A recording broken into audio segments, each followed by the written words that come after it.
الحمد لله رب العالمين والعاقبة للمتقين والصلاة والسلام على سيد الأنبياء والمرسلين وعلى آله وأصحابه أجمعين أما بعد أعوذ بالله من الشيطان الرجيم بسم الله الرحمن الرحيم يا أيها الذين آمنوا اتقوا الله وكونوا مع الصادقين صدق الله العظيم وصدق رسوله النبي الكريم الأمين ونحن على ذلك لمن الشاهدين والشاكرين والحمد لله رب العالمين إن الله وملائكته يصلون على النبي يا أيها الذين آمنوا صلوا عليه وسلموا تسليما الصلاة والسلام عليك يا سيدي يا رسول الله وعلى آلك وأصحابك يا سيدي يا حبيب الله الصلاة والسلام عليك يا سيدي يا نبي الله وعلى آلك وأصحابك يا نور الله. تمام تعریفیں حمد و ثنا اللہ تعالیٰ جل مجدہ الکریم کے لیے، درود و سلام نبی اکرم نور مجسم شفیع معظم احمد مجتبیٰ جناب حضرت محمد مصطفیٰ صلی اللہ تعالیٰ علیہ وسلم کی ذات والا صفات کے لیے حمد و صلات کے بعد بڑا پرکیف اور بڑا خوبصورت منظر ہے اور ذکر ہے حضور غوث اعظم رضی اللہ عنہ. دو تین قسم کے لوگ دنیا میں پائے جاتے ہیں. ایک وہ لوگ ہوتے ہیں جو اپنی آنکھوں پہ ہمیشہ تنقید کی اینک لگا کے رکھتے ہیں. وہ بیچارے سامنے والے کا چہرہ صاف کرتے رہتے ہیں لیکن اپنی اینک کا شیشہ نہیں صاف کرتے. ان لوگوں کے ساتھ بھی ہمارا گزارا ہے، کیا کیا جا سکتا ہے.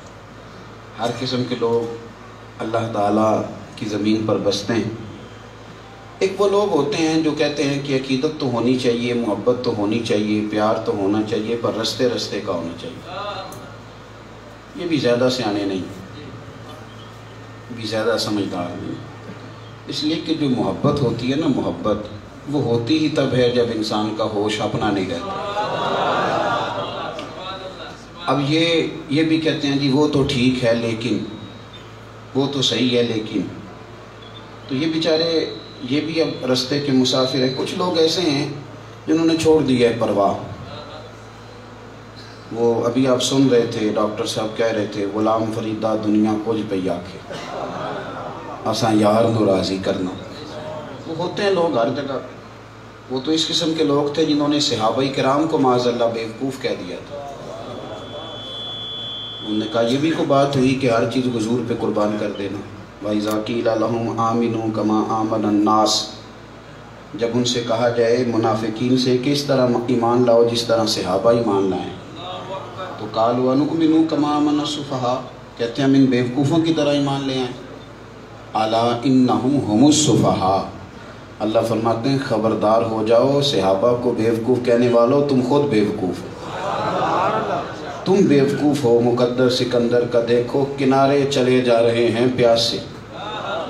تو یاد رکھیں میرے بھائی، یہ محبت، یہ پیار، یہ خلوص، اس کے اپنے اپنے انداز ہیں، اپنا اپنا. ہمارا جو دور ہے اس میں کئی پیار کرنے والوں کا ہم سے شکوہ رہتا ہے کہ کچھ باتیں زیادہ کرنی چاہیے تھی، آپ تھوڑی کرتے ہیں. کچھ رستے پہ چڑھنا چاہیے تھا، آپ چڑھتے نہیں. آپ کیا بتائیں، میاں صاحب کا کلام سننے والے آپ لوگ ہیں. میاں صاحب نے ہمیں مشورہ دیا تھا کہ خاصاں دی کا لامہ آگے نہیں بنا سکتا. کیا بزرگوں کا مشورہ نہ مانیں؟ کیا ان کا مشورہ نہ مانیں؟ یہ بزرگوں نے مشورہ دیے. بزرگ مشورہ سمجھ کے دیتے ہیں، ہم حکم سمجھ کے ان کی بات کو مانتے ہیں. تو اب آپ اس کو اچھی طرح جان لیں کہ کچھ چیزیں ایسی ہیں جو ہر بندے کے ذوق کی نہیں، ہر بندے کی سمجھ کی. میں ایک جگہ پہ بیٹھا تھا تو ایک صاحب اپنے پیر صاحب سے بڑی عقیدت کر رہے تھے. وہ بار بار اٹھ کے جاتے، انہیں رومال پیش کرتے، خدمت کرتے، پانی پیش کرتے. تو ایک میرے ساتھ بیٹھا تھا، کہندا ہے ویکھو کی پیا کردا ہے. میں کہ وہ بھی ٹھیک پہ کر دے تو تم ہی ٹھیک پہ آنا ہے. نہیں سمجھ آئی بات کی؟ میں کہ وہ بھی پہ ٹھیک کر دے تو تم ہی. وہ کہتے یہ کیا بات ہوئی؟ میں نے کہا وہ میں نے پہلے بھی بتایا تھا، ہمارے ایک بزرگ ہیں، انہوں نے ایک دفعہ کہہ دیا کہ صحابہ کرام علیہم رضوان نبی پاک صلی اللہ علیہ وسلم کا پیشاب مبارک پی جاتے تھے. اور یہ ایک نہیں درجنوں کتابوں میں روایت موجود ہے، پی جاتے تھے. حضور نے دیا جناب ام ایمن کو کہ یہ میرا بول ہے پیشاب، حضور نے لکڑی کے پیالے میں پیا تھا بار کہ اس کو ٹھکانے لگاؤ. ایسی جگہ لگانا کیوں پی جاتے تھے؟ اس لیے کہ حضور کے پیشاب مبارک سے کستوری سے بھی زیادہ خوشبو آیا تھا، کستوری سے بڑھ کر خوشبو آتی تھی بول مبارک. تو کہا جناب ام ایمن سے کہ اسے ٹھکانے لگاؤ، تو جناب ام ایمن باہر گئیں تو جا کے پی آئیں. تو حضور نے فرمایا کہاں ٹھکانے لگایا؟ عرض کرنے لگے ایسی جگہ جہاں کسی کی نظر نہیں پڑے گی.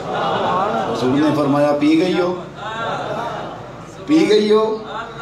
تو وہ خاموش ہو گئی. تو محبوب فرمانے لگے جا آج کے بعد تجھے پیٹ کی بیماری کوئی نہیں ہوگی. تو میں نے اسے کہا کہ وہ بھی ٹھیک کر رہا ہے جو کر رہا ہے، تو جو پہ آنا ہے وہ بھی گل ٹھیک، تیری بھی گل. کہنے پیر صاحب یہ دونوں باتیں کیسے ٹھیک ہو گئی؟ میں نے کہا اس کی مجبوری ہے. وہ یہ حدیث ہمارے ایک بزرگ ہیں، انہوں نے ایک دفعہ بیان کی تو ایک صاحب مجھ سے کہنے لگے کہ یار یہ کیسے ہو سکتا ہے پیشاب مبارک پی لیا جائے، ناک سے ریٹھ نکلے تو لوگ چہرے پہ مل لیں. کلی مبارک تو صحیح بخاری میں موجود ہے نا، کلی کا پانی چہرے پہ، یہ کیسے ہو سکتا ہے؟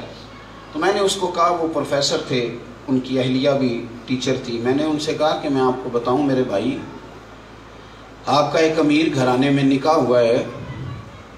یہ جو امیر گھروں کی بچیاں ہوتی ہیں یہ اکثر سویرے دیر سے اٹھتی ہیں، اللہ ماشاء اللہ. تو اماں ان کی کہتی ہے کہ تیری ساس بڑے اعتراض کرے گی، تو وہ کہتی ہے اماں جب ساس آئے گی تو دیکھی جائے گی. نہیں اٹھتی. شادی کے بعد بھی کئی دفعہ دیری کرتی ہے تو خاوند کہتا ہے سارے باتیں کرتے ہیں جب جلدی اٹھ جایا کر. وہ کہتی ہے کوشش کرتی ہوں میری آنکھ نہیں کھلتی، سارے تانے دیتے ہیں. لیکن پھر اسی بیٹی کو اللہ ایک بیٹا دیتا ہے. پھر نہ وہ جو کئی آوازوں پہ نہیں اٹھتی تھی، بچہ پورا سی نہیں کرتا تو دوڑ کے اٹھ جاتی. کیوں اٹھ جاتی ہے اب؟ اس لیے کہ اسے بچے سے پیار بڑھا ہے. یہ محبت ہوتی ہے جو وہ کام کراتی ہے جو بندہ روٹین میں کر سکتا. دیکھو نا، ویسے یہ بچیاں جب کواری ہوتی ہیں تو کسی کا بچہ پیشاب کر دے تو کیا کرنے لگتی ہیں؟ کہتی کتنے گندے ہیں، بچے نے پیشاب کیا ہوا ہے. کرتی ہیں کہ نہیں کرتی؟ اور پھر اپنا بچہ ان کے بالوں میں پیشاب کرتا ہے، پھر بھی کیا کرتی ہیں؟ اس لیے نہیں کرتی کہ وہ اپنا ہے. کسی کا بچہ پیشاب کرے تو کہہ آتی ہے، اپنا کرے تو. صحابہ بھی پیشاب پی جاتے اس لیے کہ ان کے اپنے رسول تھے. یہ بات کو آپ سمجھیں. اور معاملہ یہ ہے کہ لوگ بیچارے وہ جو کہہ رہے ہوتے ہیں وہ بھی ٹھیک ہے، جو کر رہے ہوتے ہیں وہ بھی ٹھیک ہے. اب کیا کیا جا سکتا ہے؟ کس طرح اپنے آپ کو روکا جائے؟ بڑی کوشش کرتے ہیں بڑی ساری جگہوں پہ، بڑا لوگوں کو کہتے ہیں. تو جو تنقید کرنے والا ہوتا ہے وہ بھی اپنی جگہ پہ ٹھیک ہونا، تسی بھی اپنی جگہ پہ، اسی لیے آپ سے بات کر رہا ہوں. تو تھوڑا چیزوں کو سمجھا کریں. محبت، پیار، وارفتگی، ذوق اور شوق. یہ کسی چیز کا، میں لاہور تھا تو سفر کرتا رہتا ہوں، تو بہت سارے لوگ اس گھر میں مجھ سے ملے، بہت سارے ملے. اب بہت سارے لوگ ملتے ہیں، دعا کرانے والے تھوڑے، فوٹو بنوانے والے زیادہ. بہت سارے ملتے ہیں تو بہت سارے لوگ ملے. ایک بندہ مجھے ملا ان میں سے، اگرچہ وہ کلین شیو تھا، اس کا بظاہر سر پہ اس کے کپڑا بھی نہیں تھا. تو سارے لوگوں کے بیچ میں نے اسے پوچھ لیا کہ آپ کس کے مرید ہیں؟ آپ کس کے مرید ہیں؟ تو وہ مجھے کہنے لگے کہ میں فلاں بزرگ آستانے پہ میں بیعت ہوں. تو وہ جو باقی 4-5 لوگ تھے نا، وہ کہنے لگے کہ آپ نے ہم سے کیوں نہیں پوچھا؟ میں کہ تواڈے چ انج دی گل کو نہیں نظر آئی. پھول جو ہوتا ہے اس کی ایک خوشبو ہوتی ہے نا، تو وہ خوشبو نظر آئے تو بندے کو سمجھ آتی ہے کہ یہ کسی کی آنکھ کا تارا ہے، سمجھ لگتی ہے. تو وہ میں نے کہا کہ اس بندے کو نا 5 دفعہ انہوں نے کہا کہ آ جائیں حضرت صاحب کے ساتھ بیٹھ جائیں. تو میری جو اوقات ہے مجھے پتہ ہے، لیکن وہ کہنے لگا میری اوقات نہیں اللہ والوں کے پاس بیٹھا. 10 دفعہ کہا نہیں بیٹھا. تو میں نے اس سے پوچھا کہیں مرید ہیں، کیونکہ سمجھ آ گئی کہ یہ کوئی تھوڑا سا نا، ابھی میں آیا ہوں، آپ نے بڑا بہترین استقبال کیا ہے، لیکن میں اس استقبال کے قابل تو نہیں نا، میں ان کی میں کہہ نہیں سکتا کچھ باتیں، وہ کسی اور رنگ میں آ جائیں گی، میرا ان سے اور طرح کا تعلق۔ انہوں نے پیار کے ساتھ میرے پیر چومنے چاہے، دین کا عالم سمجھ کے، ایک خادم سمجھ کے۔ اب ترجمہ لینے والے اس کا کیا کیا ترجمہ لیتے ہیں، کیا کیا جائے، کدھر جائیں، میں نہیں پسند کرتا، اس لیے کہ میں اس قابل ہی نہیں۔ یہ تو انہوں نے حسن ظن کیا نا، اپنا پیار کیا، میری تو قابلیت نہیں نا، انہوں نے حسن ظن کیا، پیار کیا کسی کو اس منصب پہ سمجھ کے۔ اب یہ ہے کہ محبت کو بھی ظالموں نے عبادت دیا قرار۔ یہاں بہت سارے مسئلے ہیں، بہت سارے لوگ اس کا غلط مطلب لے لیتے ہیں، تو میں تو دوستوں کو اکثر یہ کہتا ہوں کہ جو کہ ماحول بڑا گھٹن والا ہو گیا ہے اور تنقید کے دائرے بڑے وسیع ہو گئے، تو حضور نے ہمیں فرمایا ہے کہ تم اس طرح کرو کہ تم نہ جس جگہ تہمت لگ سکتی ہو اس جگہ سے بھی بچیں، اور جس کی چادر سفید ہے بچنا تو اس نے ہے، جس کی چادر یا پھر چٹی چادر لا دے کڑیے تے پین فقیران دی لوئی، چٹی چادر تے پھر داغ لگیندا ہے نا، چٹی چادر تے پھر داغ، چٹی چادر تے داغ لگیندا ہے نا، تے لوئی نو داغ نہیں کوئی۔ اگر آپ نے سفید کرتا تو میں بچتا ہوں، اور نہ صرف یہ، میں سچی مچی اس سے بہت زیادہ دور ہوں، اور میں کہتا ہوں وہ کام نہ کریں جس سے کسی شخص کو تکلیف ہو۔ لیکن آپ سے میری یہ گزارش ہے کہ جو عقیدتیں ان کو کچا نہ کریں، ہم جیسے لوگوں کے ساتھ نہیں، اللہ والوں کے ساتھ اپنی عقیدتوں کو کبھی کچا، کسی جگہ کمزور نہ کریں کبھی۔ اور یہ چھوڑ دیں آپ کے فلانا آپ کو کیا کہہ رہا ہے، اور دوسرا آپ کو کیا کہہ رہا ہے، اور تیسرا آپ کو کیا کہہ رہا ہے، یہ آپ چھوڑیں۔ میں آپ کو دل کی گہرائی سے کہتا ہوں، یہاں جو جس کا مرید بیٹھا ہے اسے پکا ہی ہونا چاہیے، جو جس کا بھی مرید بیٹھا نا اسے، کوئی موضوع نہیں ہے آج گفتگو کا، اس لیے کہ تقریر کا تو بالکل ماحول ہی ختم ہو گیا تھا، وہ بات دور چلی گئی تھی، اس لیے میں تو چاہ رہا تھا کہ اب دعا ہی ہو، جو ہونا تھا وہ ہو چکا ہے۔ میرے بھائی بات کو سمجھیں، خواجہ نظام الدین صاحب محبوب الہی کے پاس نا کچھ درویش آ گئے، یہ لکھا کس نے؟ اعلیٰ حضرت بریلوی نے، اعلیٰ حضرت بریلوی نے لکھا ہے ملفوظات میں۔ عالم دیکھیں کتنے بڑے، لیکن عقیدت کا سبق پڑھانا بھی ان سے زیادہ اچھا کسی کو بھی نہیں آتا۔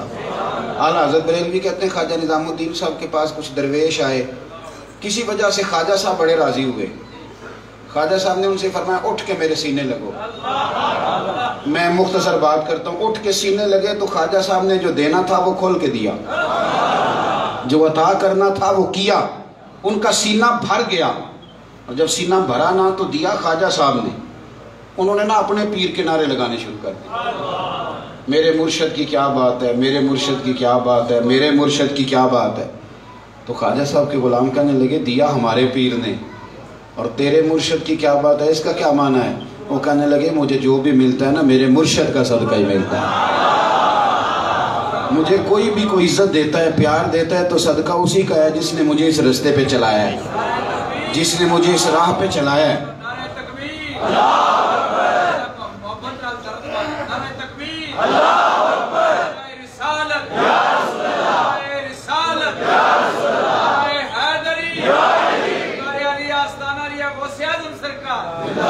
تو یاد رکھیں کہ اپنی محبت، اپنا پیار، اب بہت سارے لوگوں کو تکلیف ہوتی ہے، وہ کہتے ہیں جی غوث پاک نے کہا ہے جو میرے ماننے والے قیامت تک، یہ حضور غوث اعظم کا فرمان ہے، کسی کی سمجھ میں آئے نہ آئے، ہماری سمجھ میں نہیں آیا، ہمارا تو اس پہ دل ٹھہر گیا، ہم تو اس پہ پکے ہو گئے، اور بڑے پکے ہو گئے، اور لوہے تروڑ پکے ہو گئے، اور بڑے بڑے پکے ہو گئے۔ غوث اعظم فرماتے ہیں قیامت تک جو میرے سلسلہ عالیہ میں آنے والا، میرا نام لینے والا ہے، صبح قیامت میں سفارش کروں گا، اور میرے رب نے وعدہ کیا ہے کہ اللہ میری سفارش قبول کر کے ان سب کو جنت عطا فرمائے، وعدہ کیا ہے میرے ساتھ۔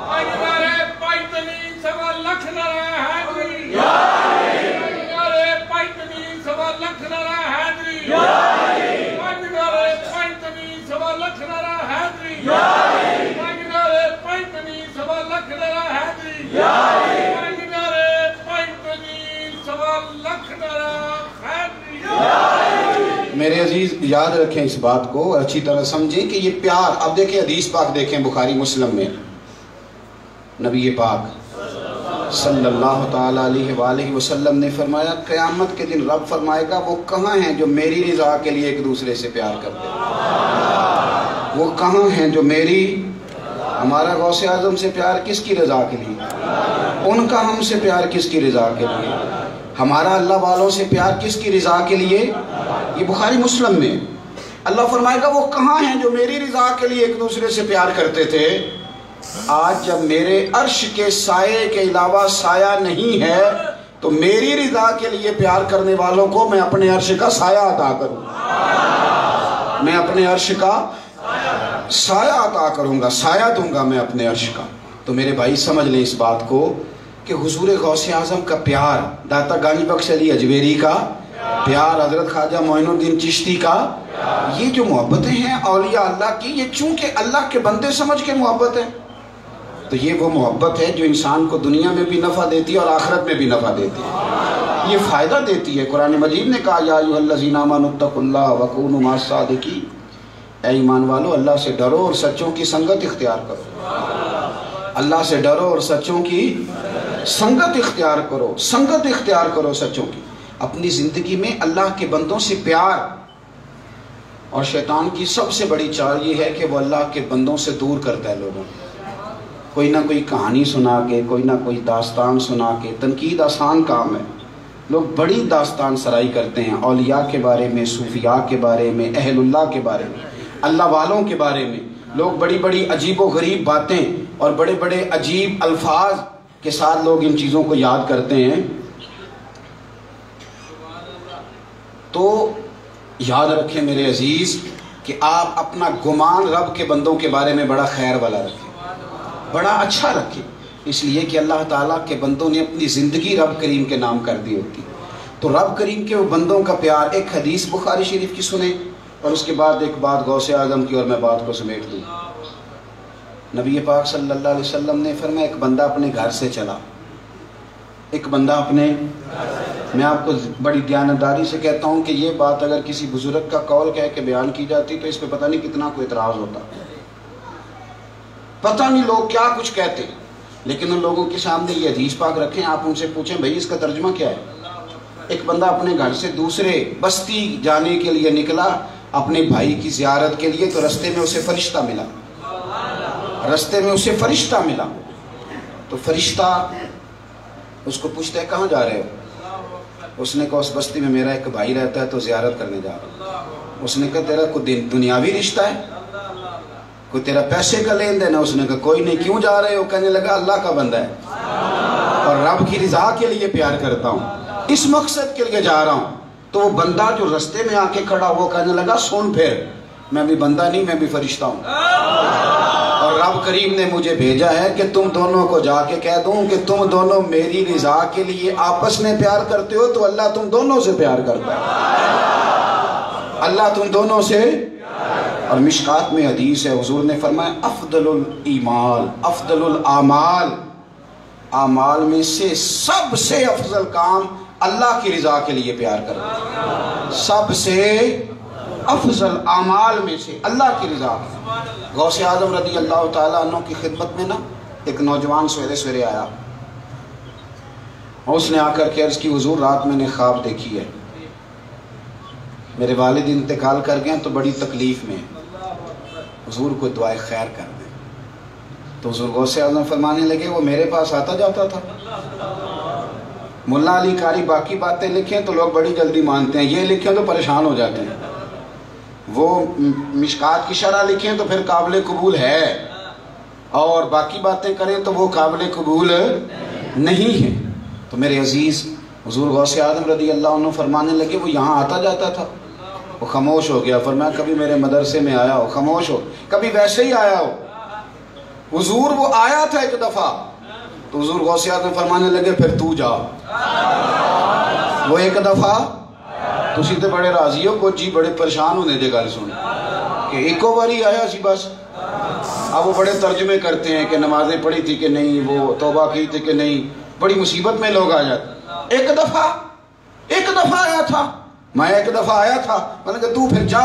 وہ شخص کہتا ہے رات کو میں نے خواب دیکھی تو میرے ابے نے جنت کا لباس پہنا ہوا اور میرا والد خواب میں بھی آ کے مجھے کہہ رہا ہے پتر غوث پاک کے پاس آتا جاتا رہا کر، غوث اعظم کے پاس آتا جاتا رہا کر، اللہ کی بارگاہ میں ان کا بڑا مرتبہ ہے۔ اب مجھے پتہ ہے سارے بندوں کو بات ہضم نہیں ہوتی، میری مجبوری ہے، میں آپ کو ہضم کرا کے چھوڑوں گا، اس لیے کہ میں بھی تو بڑا پکا قادری ہوں نا، اللہ نے ہضم کرانی ہے۔ نالے سنیں، مسلم شریف کی حدیث سنیں، میرے نبی پاک صلی اللہ علیہ وسلم نے فرمایا اللہ کے فرشتے زمین پہ گھومتے رہتے ہیں، جہاں ذکر کی مجلس سے مانگتے تھے، دوزخ سے مانگتے تھے، فرمایا آزاد کر دیا دوزخ۔ یا اللہ ایک بندہ ویسے ہی آیا تھا،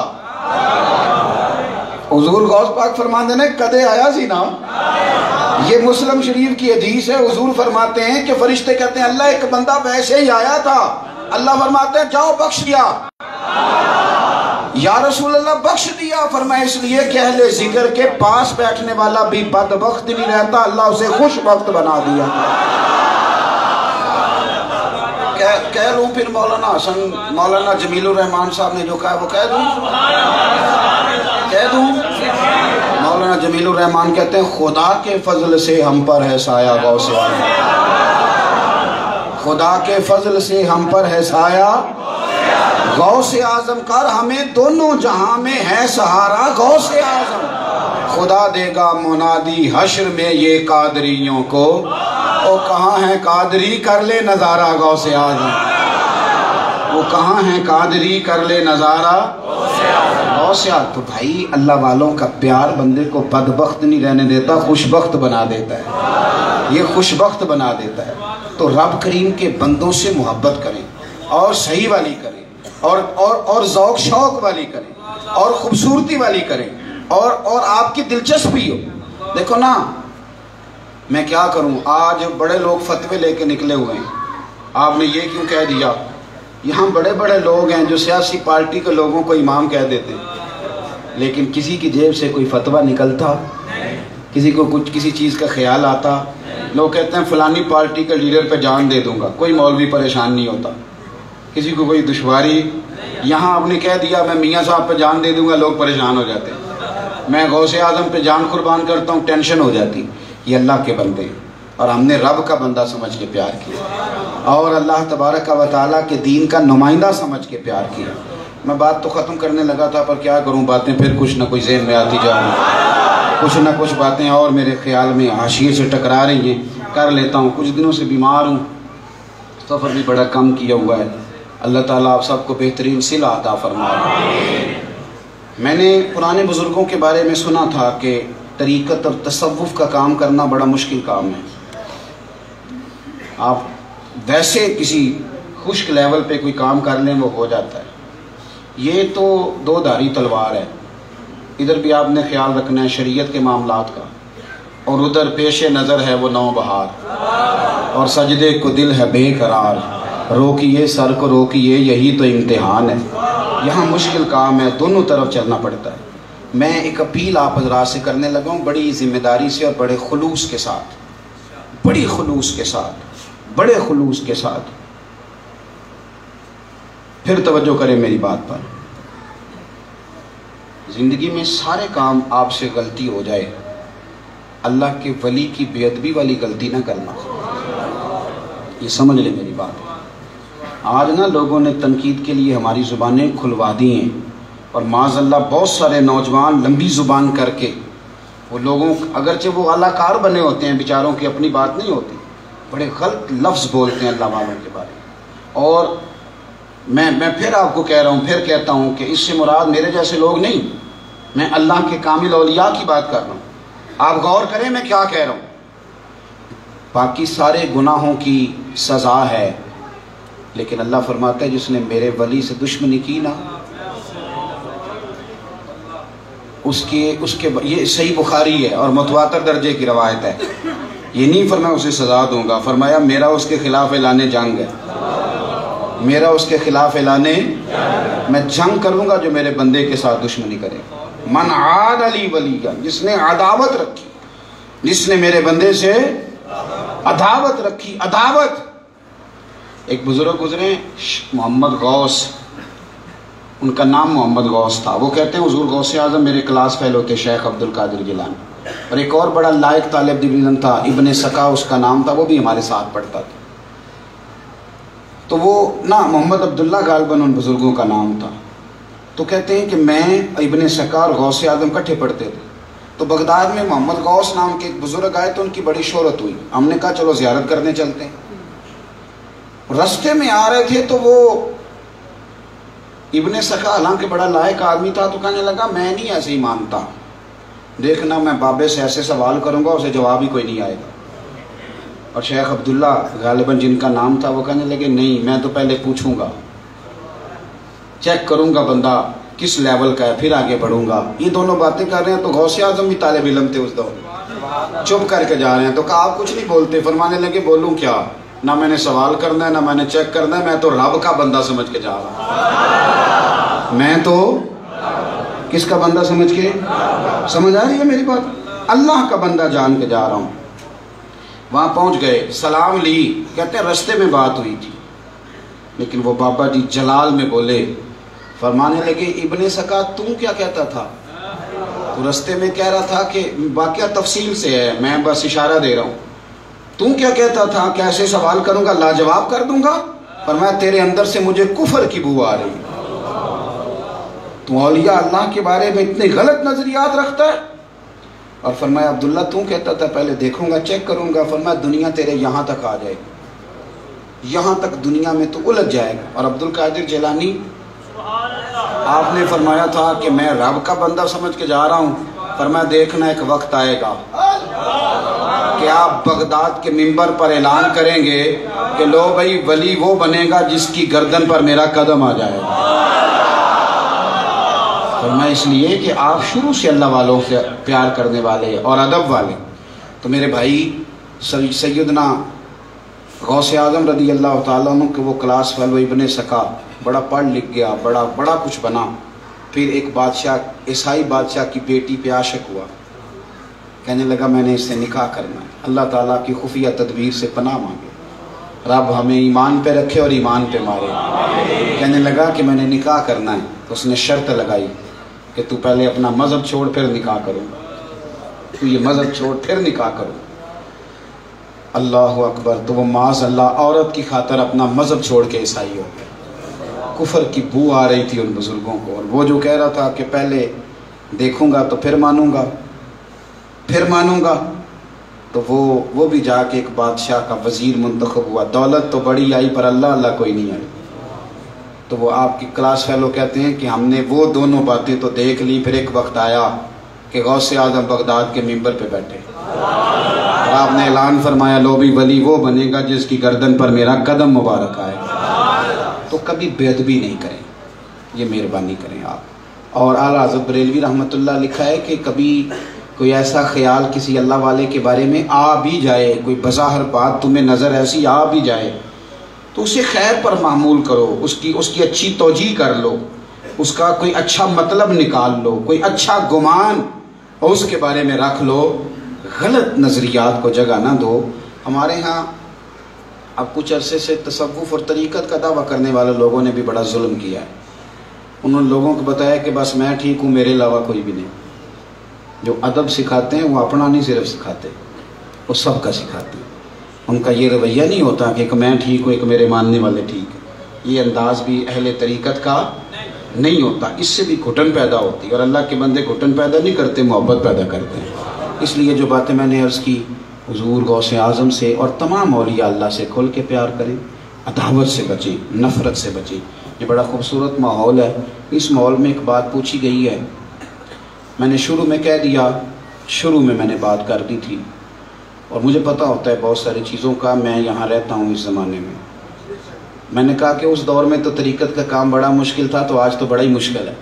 میں نے تو شروع میں کہہ دیا ہے کہ میں تو 1% بھی پسند نہیں کرتا. میں آپ کو, مجھ سے آپ حلف لے سکتے ہیں کہ میں نہیں پسند کرتا کہ میرے ہاتھ بھی چومے, تو پیر چومنا تو دور کی بات ہے.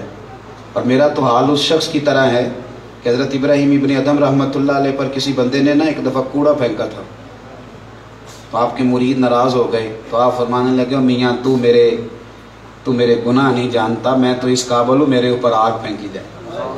اس نے تو ابھی کوڑا پھینکا ہے. تو ہم نہیں پسند کرتے، میں نے کہہ دیا، اور مجھے بالکل قلباً نہیں اچھا لگتا کوئی دین کا خادم سمجھ کے میرے ساتھ یہ ایسا معاملہ کرے، پیر چومنے والا کوئی ایسا کام کرے، میں نہیں پسند کرتا. تو میں نے تو بات پہلے کہہ دی تھی، اب مگر پیچھے گنجائش رہ کیا گئی ہے. تو یہ چیزیں ہمارے علم میں رہتی ہیں، ہم ان چیزوں سے روز بروز، اور میں تھوڑی دیر پہلے اس کا تذکرہ بھی کر رہا تھا. تو اس لیے کوئی دوست جو ہے وہ، اور میں کہہ چکا ہوں کہ ایسی چیزوں سے ہمیں اس لیے بھی احتیاط کرنی چاہیے کہ حضور نے فرمایا ہے کہ تم تہمت والی جگہ سے بچ جاؤ، اس جگہ جانے کی کوئی ضرورت نہیں. ایک سوال اور ساتھ لکھا گیا ہے، کوئی سیاسی معاملہ ہے، اس پر کلام کرنے کو کہا گیا ہے. اتنی خوبصورت محفل میں آپ سیاست کہاں سے لے آئے؟ آپ کو کوئی اس محفل کا رنگ روپ دیکھ کے آپ کو لگتا ہے کہ یہاں سیاسی بات کرنی چاہیے؟ اس کا رنگ روپ دیکھیں نا، کوئی نہیں سمجھ آئی آپ کو میری بات. اس محفل کا آپ رنگ روپ دیکھیں تو یہاں آپ کو لگتا ہے کوئی سیاسی بات کرنی چاہیے؟ میں کوئی اس سوال کا جواب نہیں دیتا، ایک شعر پڑھ دیتا ہوں. میں ایک شعر پڑھ دیتا ہوں کہ ہم نے ہر دکھ کو محبت کا تسلسل سمجھا. ہم کوئی تم تھے کہ تم سے شکایت کرتے؟ ہم نے ہر دکھ کو محبت کا تسلسل سمجھا. ہم کوئی تم تھے کہ تم سے شکایت کرتے، کی محبت تو سیاست کا چلن چھوڑ دیا. ہم اگر عشق نہ کرتے تو حکومت کرتے.